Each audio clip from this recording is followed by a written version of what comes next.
right, and we're back, and I'm in a little bit better shape right now. That was Telephone by Golden Axe off of Fantasy Footwork, and I like playing some weird, dumb vaporwave type things. Anyway, you're listening to the Power 92.3 WKVR. I'm J-Dogs. It is once again, Please Cancel Me on a Saturday afternoon, pitifully not as great as last Saturday afternoon was. God, it was, like, so nice. But anyway, and had some jazz last week, and that was nice. And Vaughn wrote in, and I've got some stuff from Vaughn, including got this addendum to the Dragons and Drive-Bys. So that has been updated. The zine project's going well. Submissions kind of like slowed for right now. I gave everyone until the deadline of like March 31st, so they're probably, hopefully someone out there is like making something, and then, I found this one chord last week that's nice. People are making things, both at SCI and here at Juniata. And that's going to come together. Meanwhile, I've been reading this, and I'm sure I've talked about it plenty already, but the Stephen Ducombe book, Notes from the Underground, Zines and the Politics of Alternative Culture. And it just got, and like, I'm just getting through this like chapter really interesting about the concept of work and how a lot of zines are like sort of, focus on like the struggles of like being in society and like being a wage slave, as they're called. And we have like, there's like a lot of zines. There's this one called Dishwasher about this dude who like is just bumming his way around the country, wants to like wash dishes in every state in America. And it talks about like the slacker culture that rose out of this kind of stuff, and like the punk scene, and really goes into in like a really fantastic way the real like political philosophies behind being a slacker as sort of like a symbolic rebellion against this, the capitalist society that says that, you have to work to survive in a world where, production and productivity is so fantastic that there's like no scarcity in the United States. And oh man, what was it? I gotta find this quote. But it was talking about this artificial scarcity, where like, okay, let me see this. As economist Julie Shore points out in her book, The Overworked American, Americans work harder today than they have at any time in post-1945 era, with 1/4 of all full-time workers spending 49 or more hours on the job each week, and half of these working 60 hours or more. And given this book was originally written in like the mid-90s, so you can imagine what it's like now.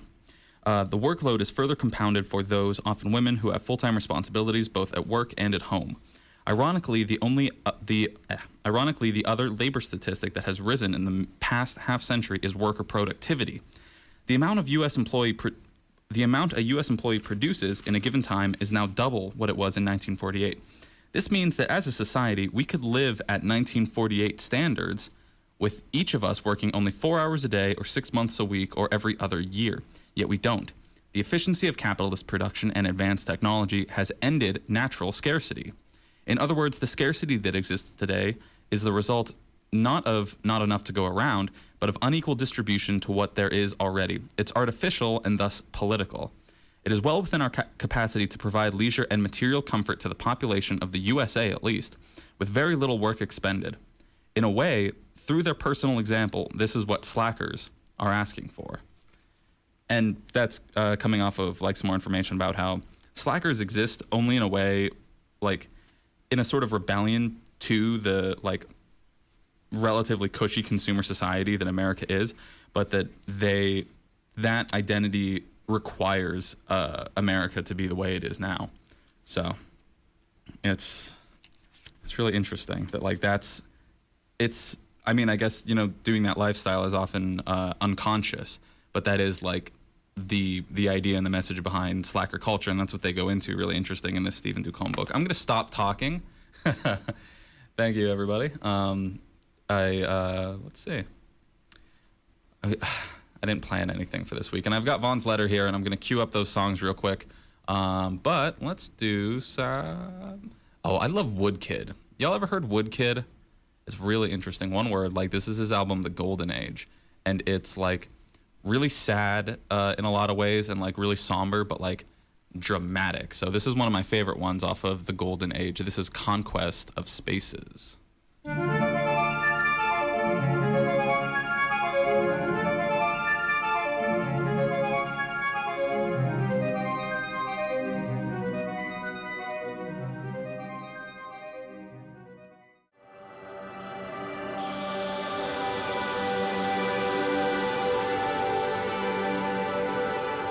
All right, and that was Skeletons by the Yeah Yeah Yeahs. I've been getting into them a whole lot lately. And nope, don't start on that. And I think, played 2 songs so far, and it's sort of like there happen to both be like songs that make me feel sad in a really like in a good way, if that makes sense. And I don't know. Hello, Dead Air. Nice to see you again. We got Vaughn writing in this week, as always. And the first song, or not a song, it is a comedy bit by Bob Newhart called Introducing Tobacco to Civilization. And playing the song Dip Smack by Tobacco last week got Vaughn thinking about this. So I've never played like a stand-up bit on this show. Milestones are never really recognized right away. It takes 50, 60 years before people realize what a achievement it is. Like, all right, that was, is my thing on? There we go. That was Introducing Tobacco to Civilization by Bob Newhart. Some old, like, I guess 60s, 70s stand-up comedy. That was really good, actually. And it got me thinking. I mean, I have no idea how or why I could get this to work, but like, what if, and I'm also not about to like start doing more shows because I've already got plenty of work here on the radio, but what if like there was an hour where I would just put on some comedy records or something, or like albums of like modern stuff, like John Mulaney's really good, like, and Hannibal Buress, like, just as 2 like very modern, like, contemporary or whatever you would say comedians going on right now. Anyway, sorry, I'm gonna stop babbling. Thank you, Vaughn, for writing that stuff in. And you were telling me, because we were talking about I had that idea for like these like total like 90s aesthetic Mad Max like wasteland teens that like would fight other like weird gangs characterized by like subcultures. Like there would be like, the furries would be a gang, or like some weird like Knights Templar, because there's this weird sort of internet culture about like extremely glorifying like the stuff, like weird olden days like archaic military stuff, like the Roman Empire, that my brother's really into, and he's posting stuff on Facebook a lot of the times about like expanding the Roman Empire or some stuff, like these jokes and memes and all that.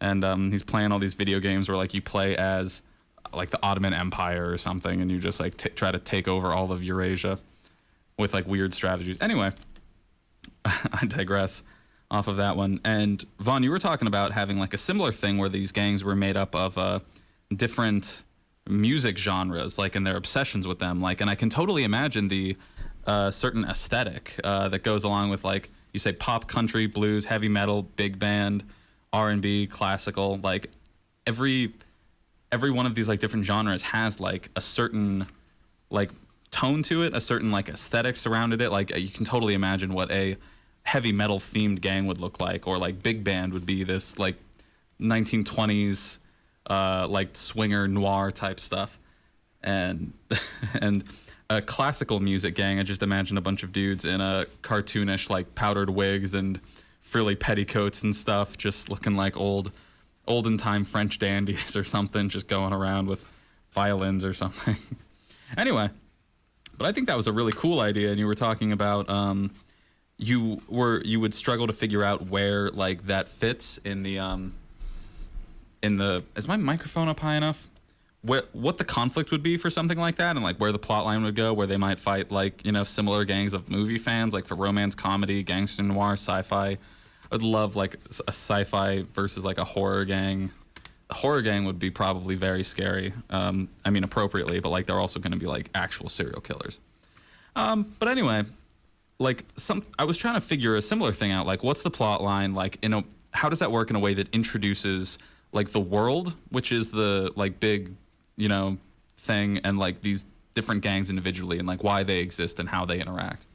And like you could either do like a, you know, the classic like new like let me word this right, the newcomer in town, where like I just imagine maybe it was like a journalist going to this desert to like really try to understand why these kids are like, you know, being all Mad Max in the desert, or something that inherently threatens the world like as it exists, which is something I learned about is a really good, it's a really like simple, really powerful conflict for when you have something that's highly setting based, like a world in which, you know, they have these like genre gangs, or like where you have you know, a mystical magic, dragons and drug dealing things. But the idea is like that because the idea that I've read about behind this is that the audience loves the world. Like with Harry Potter or something, the biggest threat that can exist in the Harry Potter world is a threat to magic, something that wants to like do away with magic and like, you know, turn it back into like boring muggle, like normal non-magic people world, because you love the setting and you love the world, and that's like one of the big things about Harry Potter. So to have some conflict where, you know, it threatens the very existence of the world that we love, then you have it very easy to like root for, you know, you like root naturally for like the people fighting for the existence of this world. So with something like these genre gangs, it could be something like there's, I don't know, some weird, maybe it's like a music industry type thing that's trying to like eliminate, like it's trying to like do away with genres and like all the different stuff. Maybe it's like pop. Maybe pop is like the empire or something that's like trying to just manufacture music, trying to like control the music culture and like really homogenize it. And then like you have all these gangs or something maybe, and then in the process of like fighting this homogenizing like force that's, you know, threatening to take down their genres and their, you know, associated lifestyles and stuff, that then they learn to celebrate their differences or something like that. Anyway, but as you said, you probably never write it, and I would hope that I would get to writing some of like the huge like vault of ideas that I have for this stuff. But I know what you mean about researching. I will like have an idea for something in my head and then just be like, okay, well, if I want to do it right, there is so much I have to get in order first. And like you want to talk about something that, you know, people are experts in and you're just nobody in. So you would have to, I would think like, well, if I want to like know how to write this properly, then I would theoretically have to like arrange interviews with people to like learn at like the really in-depth level like how this works, so that I can represent it and like make the appropriate themes and stuff. But I'm done talking. I think that was like 6 whole minutes of me just going. But we're going to switch to some more of Vaughn's music. Writing in this week, we got Cowboy Dan by Modest Mouse. I love Modest Mouse, dude. I think I might play some more of my own Modest Mouse afterwards. All right.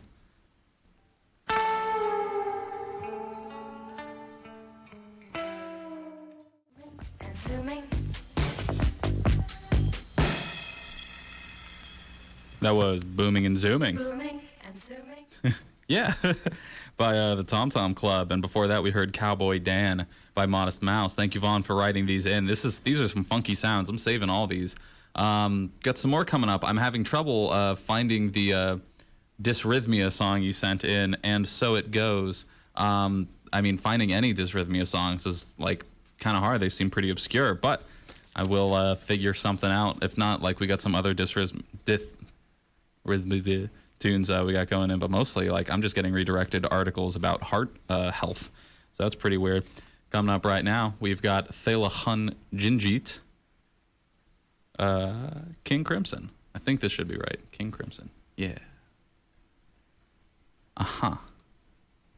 Well, that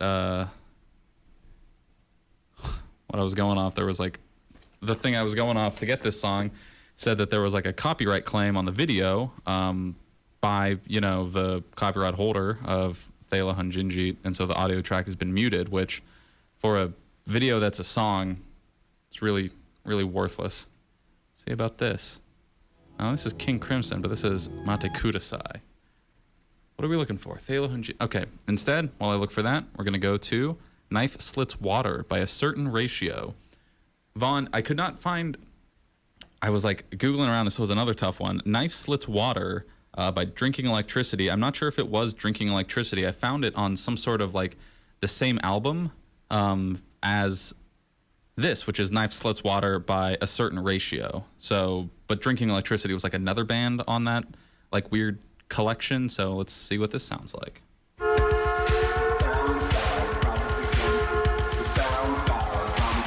Slits Water by A Certain Ratio, and I hope that that approximation of the song that Vaughn sent in was correct, because I liked it anyway. I'm going to keep on to this whether it was right or wrong, because that was really funky and really weird, and I like that. So I think we got this King Crimson Thela Hunjinjit up once again. Let's listen to that. Make it work this time. Oh, it's live. Oh, that's nice. I've got the greatest story now to tell. I couldn't believe it. How ironic. I wish you'd warned you about that street. Man, at least you're back in one place. Scary, you know. It's really scary when these guys gather.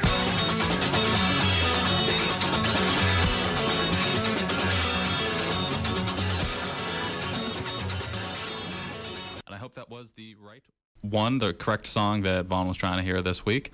You're listening to the Power 92.3 WKVR. I'm J-Dox. This is Please Cancel Me, where I'm in here and I don't know what I'm doing. We're going to have possibly DJ T and her friend come in later and talk to us. We don't hear a lot of her on the air because she's just not about it anymore, I guess. I'm trying to find something because I wasn't thinking of what to play. So what I'm going to do is go to PHF's album Holocaust, and it is a fairly caustic sound.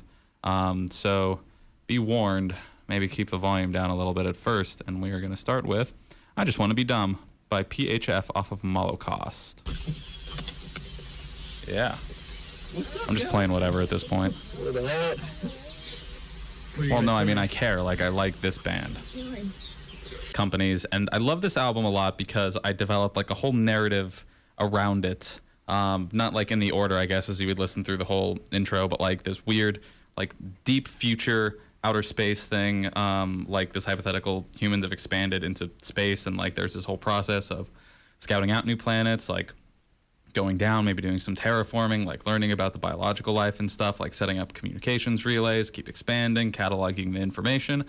But it just became such like a driven routine that like gradually like humans as individuals like drifted apart, and there was this like growing like isolation out into the world or into the universe, to the point where, and like humans would like with technology they lived forever functionally. They were like these crazy cyborgs. And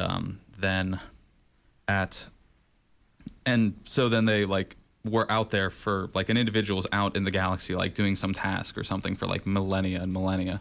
And the people forgot about what it was to be like, that there were others of them out there in the past. Like they'd just forgotten, like it had been so long. And not in like a bad way, you know, that it was perfectly functional and like the people were fulfilled doing their stuff. But then there like comes like something like leads a few of these like people who are separated by like galaxies, like their whole universes apart. Like between them, they're that far spread out, but like something gets them to cross paths again, and like sort of humanity like rediscovers itself and its connections. I think that's cool. But anyway, I had to break in all of a sudden because I imagined, what if there was a like a reverse Hulk who was like always a Hulk unless he was angry, at which case he transformed back into normal dude. So to avoid being this hyper strong, like really muscular, like too big to get through a door frame monster, this dude just had to be angry all the time, and he had to like find things that made him angry. So, and if he ever calmed down, he would turn back into the Hulk. Anyway, we're going to keep listening to some other things now, so that I don't have to hear all of the weird noises coming out of my own head. And I'm just scrolling. I'm going to find something. Oh, MGMT. That's cool. Weekend Wars off of Oracular Spectacular by MGMT. Let's roll. Wait, no, I don't want this one. I remembered what this one sounds like. I want the handshake. Yeah.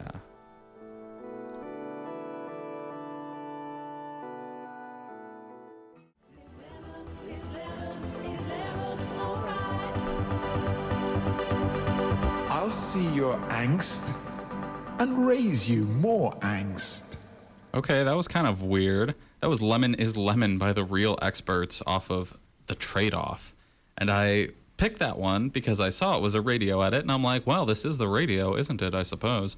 Before that, we heard, what was it, Handshake by MGMT, and then I just had it up, and it's gone, and there's nothing left, I guess. Well, we're going to move right on. Let's listen to some Gorillaz. I'm going to get some kind of nature off of Plastic Beach. Okay. Wait. No. Play. Wait. Dang it, I screwed up my whole cue. All right, fine.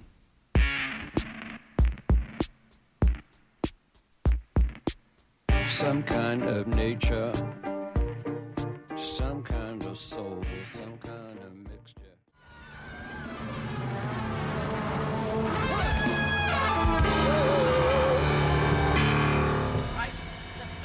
That was Leeds United by Amanda Palmer off of Who Killed Amanda Palmer, and that's one of my favorite of her songs. And that always, you know, when I like think about like some weird thing that I would maybe someday write, and it's like becomes a narrative, it's often based off of like songs I've listened to, and that one like has in the past like got me into this idea of like a spy thriller sort of thing that would be like under the premise that like there's like this certain type of spy that everybody knows is like naturally a double agent.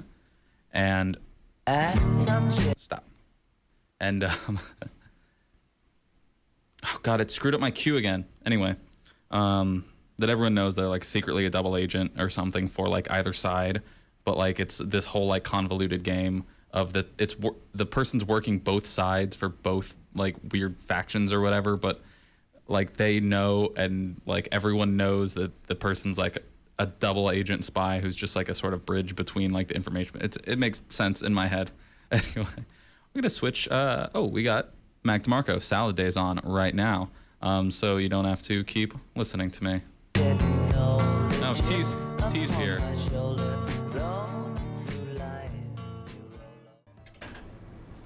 So get going. We're on. Can I hear myself? I don't This think is the Power 92.3 WKVR. I'm J-Dox, and this is Please Cancel Me. We're about to wrap up in a little while, but we might go longer because we're going to be listening to some Convenience in Santana real quick. But I'm here in the studio with DJ T, who is... You can't hear me? Yeah? Hello, hi. All right. Nope, And still can't hear myself. DJ name. DJ Matt. Okay, DJ Matt. Not very inspired. Am I on? Yeah. I can't hear myself. I'm hearing you. The, Maybe the make stuff sure over you're... here isn't working. Okay, It's well, fine. You're what? It's not an issue. everything's a I little... can hear you through my headphones. Well, I don't know then. Don't worry about it. Hello? Everything's a Hello? little bit of a bizarre cobweb-covered ghost town in here. So what are you guys doing? You didn't go to St. Patty's Day? No, we didn't go to Did St. not. Patty's Day. Mm-mm. Did not. Spent most of the day sleeping. Darn. Well, Yeah, Anyway. I think it's okay. I mean, we're not 21 yet, so it'll be a lot more fun when oh we yeah, what were you gonna do up there anyway? go look at people being crazy. I guess. We had a weird thing, DJT, when you and I and some other people were up in State College, I guess we told you about this, but like I was up there with my buddy Professor Fuden, who was on here I think one time. But Professor what? Fuden, or maybe it was just Fuden. That's what he is on Tumblr. Anyway, I love it. and we saw like this girl like stumbling around who was just like 3 p.m, like impossibly drunk, I think, or she was on something. Oh, no. And there was this like lady who we thought was her mom, like following her around, just being like, "Hey, can you watch her like for a second? Like we have to go find somebody. Like we have to take her home or something." And she was Her asking mom me and pawned her off. yeah, and she was asking me and Food in this, and we're just kind of there, like staring at her, just like as she's saying it, and she kind of realized like how ridiculous it was. She was like, "Oh, sorry, I'll figure this out." And then we saw her following this girl down the street for a while, and at some point the girl ended up like on the ground in a gutter, and we were like, "Well, Oh my god. it's quite a day." Anyway, we're gonna throw on some Convenience. We got Morning Lobotomy. Oh Yeah. dear. I know, Yes, right? I'm excited. That's what I say that this show is for me. It's a morning lobotomy. All right.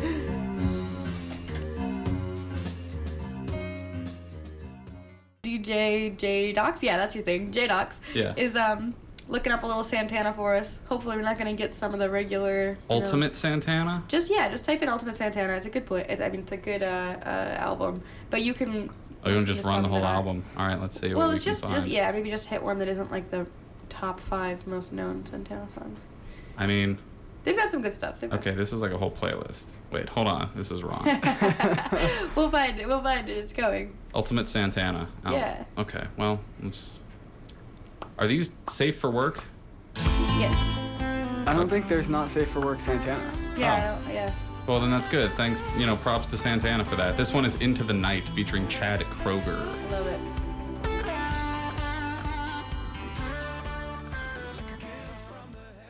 Roll through.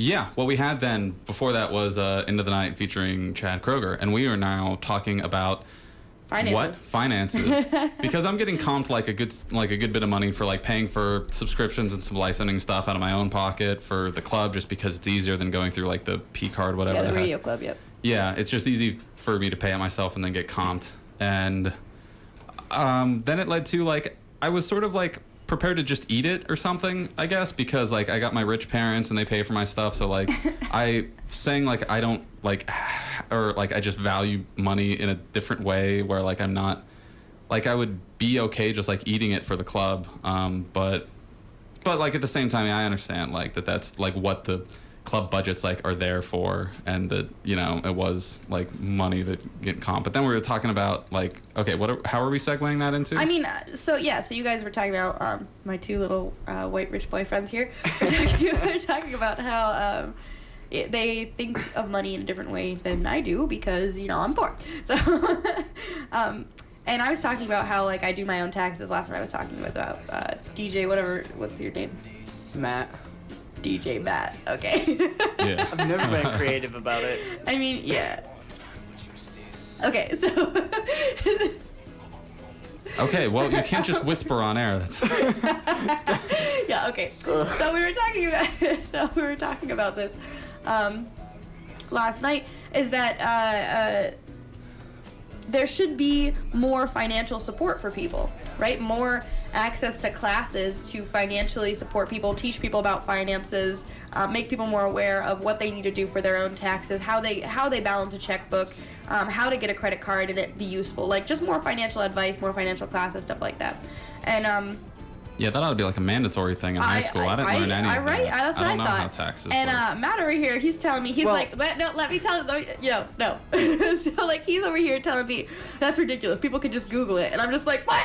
Like Matt, like I have to do my own taxes. Like I know that it's not as easy as that. You can Google things all you want, but your life is more personal than anybody else who does taxes. Like everything is an individual basis, and you need to learn how to do it because the further you get into it, the more taxes they add, and the more money you have to keep track of, and dependents and independence, and just it's just crazy. And that like it's something that ought to be taught more than what does get taught. Yeah, and like even if you like can 2% Google like of the looking people, up trigonometry, but nobody like you don't need to. yeah, people need this. No, but my argument was that just because they're being offered doesn't mean it's going to change anything. But why wouldn't you offer it? What's the harm in doing it, right? So like, there's more help than harm. Like if we said to everything, why should we do this? It might not work. Then nothing in life would ever happen. So it's just like one of those things like you try it, and if it doesn't work, then you cancel it. But that's not worth just giving up before even something happens. I don't know. I think that we should definitely be supporting poor people with financial advice a lot more than we are with supporting them with finances, right? Because there's a lot of it's like the teach a man how to fish thing. Okay, sure. You don't have to agree with me just because we're on air. I'm not gonna agree with you on the either flip way, side, but- keeping people uninformed about finances and economics is a great way to maintain the class's power structure. That keeps the status quo right where it is. True that. If they don't know how to escape poverty, then... Or maybe that's not what we're talking about, but No, if they it don't know... is. Well, matters. It does. understanding your finances would help you escape poverty to a certain degree. At least it would at least help your financial standing. Well, yeah, if you don't know how to create a But- credit card, if you don't know how to maintain credit, if you don't know how to pay your taxes correctly, if you don't know how to get into the stock market, if you don't know how to create your own retirement plan, you're not going to be able to get out. And so I was talking like earlier on the show, and I read the passage to you guys that was about the like the post-scarcity world where like the United States produces enough to like care for like anybody. And I got on like a while ago like a whole thing about a PSA about empty houses, about how Yep. we have homeless and we have more empty houses in the United States than we have homeless. So like, so what's the barrier here to making sure everyone has a house? And it's the economics of it, it's the capitalism of it that says you need to have this much money to do this much stuff when it's sitting right there in front of anybody. Yep. And so, in similar to this way, like it seems that there's a certain like cultural zeitgeist in America to me that there like arbitrarily has to be people Winning and living. losing. Yeah, really, there has to Yeah. be Yes, like exactly. people That's what living in capitalism is. squalor. Yes. Without winners or losers, you wouldn't have capitalism. There wouldn't really be much of a system It would at all. there would be a system. It would be communism. Yeah. Yeah. Or socialism or whatever, but like, and so there's, I guess, rhetoric about like, oh well, people need to have like a bit of a fire under their ass to like, you know, keep doing things and like working and stuff and like making new stuff happen and being innovative, and that's like, and there's a certain amount where like, I don't buy that like at all. I mean, it assumes people, if they're provided for, that they won't do anything, that they'll like, it's the whole concept of the welfare queen, where it's like if anyone's provided for, they will immediately slip into complete lethargy. Mm-hmm. And like it just assumes that people don't have ambition naturally. They need I like the pressure can of see having that to argument survive to some in the extent. environment. I can because there have been a lot of class studies, for example, like a class of 15 people where, and Nagging Gas does a lot of these here, Jay. Yeah, I'm Where, I'm tying my shoes. yeah, it's okay. No, but there are a lot of classes here, and there are some, like, you can, like, you know, look up other class studies and stuff on the internet, because the internet is always right. About people Trust who... but verify. which, where they do these projects where they'll say, like, okay, so everybody's grade is going to be based on, and averaged on the grade of the whole class. So... the people who are doing really poorly, right, their grade goes up because the people who are doing really well, it gets averaged out. But the people who are doing really well don't get the same anymore. Like, they are providing for people who aren't doing well. And that's basically what socialism is, right? Well, Getting an A and getting an F evens out to a C, so everybody gets a C. It removes the incentive for some people who normally do well to do as much work, though, assuming that somebody else would help them out. Exactly. That's what happens in these class examples. It's So they just say essentially, that it so then essentially everybody ruins stops the doing pool and as hard everybody as they does can, poorly. and then everybody ends up getting an F because Which- nobody's willing to do the work for anybody else because they're not doing it for themselves anymore, and because it's impossible for them to get an A anymore. So they're like, well, because I'm gonna concede to getting a C anyway, I'm only gonna do a C's worth of work. But then everybody else is like, well, somebody else is gonna do the work for me, so I'm not gonna do it at Yeah, all, and- and suddenly everybody's failing. So I understand that argument of where the incentive is lost. I totally understand that. I don't know if it would work on a big scale like that. Well, I you think look some at- people would still be achieving things because they want to, but I don't think as many people would as we like to believe. If you look directly at communism, it translates directly. Communism, the idea is to essentially just create a giant middle class, but essentially all it does is just create a whole bunch. Everybody's A equally giant poor. lower class, yeah. Everybody's exactly, yeah. equally poor, as I opposed to understand that. everybody's equally decently yeah. comfortable, like you would Yeah. expect it to be. But it just it doesn't work out that way. It's a great idea, it just doesn't work out in practice. Do you Yeah, think? it's good in theory, but not in practice. Do you think with the example that DJT gave that like there's no like altruism, I guess, when the stuff doesn't benefit you? I think that like I think that comes a lot from like the American culture of like individualism as opposed to like. And so I know what you mean, but Yes and no. I know what you mean where like you see this effect happening, but this is from people who grew up like in the like capitalist competitive environment that we're talking about. That's true. So if the culture was different and people like just naturally grew up and understood the world in terms of like more collectivism, do you think that model like I don't think it's like an inherent like I think that the best preventable, you like, would thing. be able to get, I think that's a good point, but I still don't think that everybody would be able to get an A. I think that the best you would be able to do is that if everybody like was under the cultural impression that like, yes, we need to work for the good of everyone, they still wouldn't put forth their 100%. They would put enough forth to make sure that everybody got a C. You know what I'm saying? Because like, it's good enough. Like, nobody wants to be the best because being the best makes you stand out, and standing out is a bad thing in those positions, right? Because you want to be a collectivist. Well, then you'd get exploited. People Exactly. would use you for that. Exactly. The So knowledge everybody. of that. So if everybody's on the same like wavelength and everybody understands their position, everybody works enough to be just good enough, not excel. Because excelling is the epitome of capitalism, not the epitome of communism. Well, it's equality of opportunity versus equality of look what you have, that sort of What do you thing. mean? No, that doesn't make sense. Well, you have the equality of opportunity. Everybody has the same opportunity, and like technically in a capitalist society, everybody's supposed to have the same opportunity. But like in a communist society, everybody has like the same resources for that. Oh, like, DJ Well, Static talks about this as the idea of equity versus yeah, equality. yeah. Yes, okay. Yeah, I definitely think that like that's the ideal form of capitalism, but we don't have it, obviously, because of our Well, it's our not. classist, It's our, one we're of those. classist, we're prejudiced, we're sexist. It's we're, well, it's you the know, same. It's the same issue with. racist. It's the same issue that communism has. It's the idea is there. The idea of it. Yep. It should work, but in practice, it doesn't work Everything like it works should. in theory. Yes, Yeah, and it's- so in capitalism, so in communism, the thing doesn't work is that nobody wants to excel, therefore everybody does just good enough, or everybody gives out a little bit,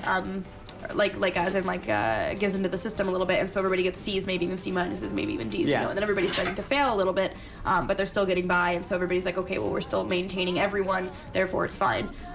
But in the capitalist system, the reason it fails is because the people who have the ability to get an A are only certain people. Like, some people don't even have the ability to get an A because the teacher's racist and sexist and biased and whatever, you know what I'm saying? Like, essentially. And when I say the teacher, I'm talking about the system, so.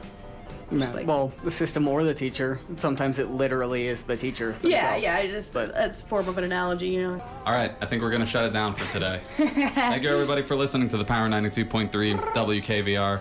I'm J-Dox. I've been here with DJ T and DJ Matt, first time on. And we had like a little bit of the music, which is normally what I'm doing for Please Cancel Me, but then like I had that other show, The Slouch, where we do this, the talking about the politics and the culture and stuff, and that's been hot. So, anyway. Well, bye. Yeah.